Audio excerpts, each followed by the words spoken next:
মণ্ডলী কিছুদিন আগে এই যে ঐতিহ্যবাহী কাজিরহাট মাদ্রাসার মাঠে যে আলুর যে ফলন মানে বীজ রূপছিল সেইখানে আজকে আলু মানে যা হয়েছে মোটামুটি আলহামদুলিল্লাহ এখন এটা উত্তোলন করতেছে।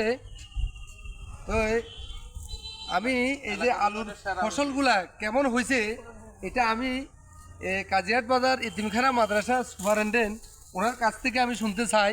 সাথে আছেন একজন ওখানে শিক্ষক আবাসিক প্রধান আর কি, ওনার সাথে কথা বলবো। যে আসসালামু আলাইকুম হুজুর, কেমন আছেন? ভালো আছেন? জি আছি আলহামদুলিল্লাহ।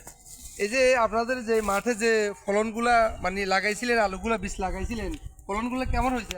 আলহামদুলিল্লাহ, খুব এই এলাকার জন্য এটা বিশাল একটি পাওয়া।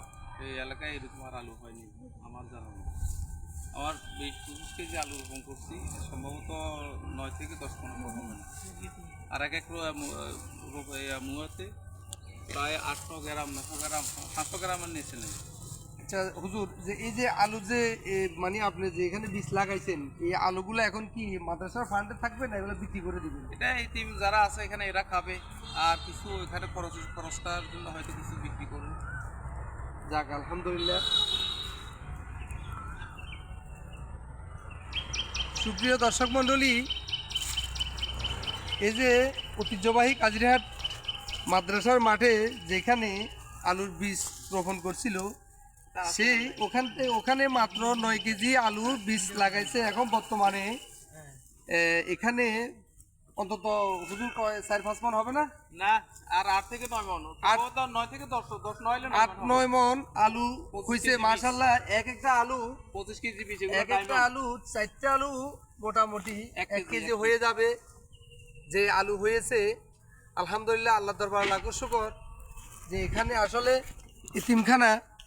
এতিমখানার ভিতরে যে আল্লাহর রহমত যে আল্লাহ এখানে ঢালি দিয়েছেন, এটাও আল্লাহর একটা হুকুম। কারণ এখানে এতিমেরা আছে, এই মাদ্রাসার ভিতরে এতিমেরা এখানে পড়ালেখা করে। এখানে বিভিন্ন ধরনের এতিমদেরও আল্লাহর পক্ষ থেকে এটা একটা আল্লাহ নিয়ামত দিছে। যাক, সকলকে ধন্যবাদ জানাই। অবশ্যই ভিডিওটা সকলেই দেখে বেশি বেশি করে শেয়ার করে দিবেন। সকলকে ধন্যবাদ জানাই আমার পক্ষ থেকে। আসসালামু আলাইকুম ওয়া রাহমাতুল্লাহি ওয়া বারাকাতুহু।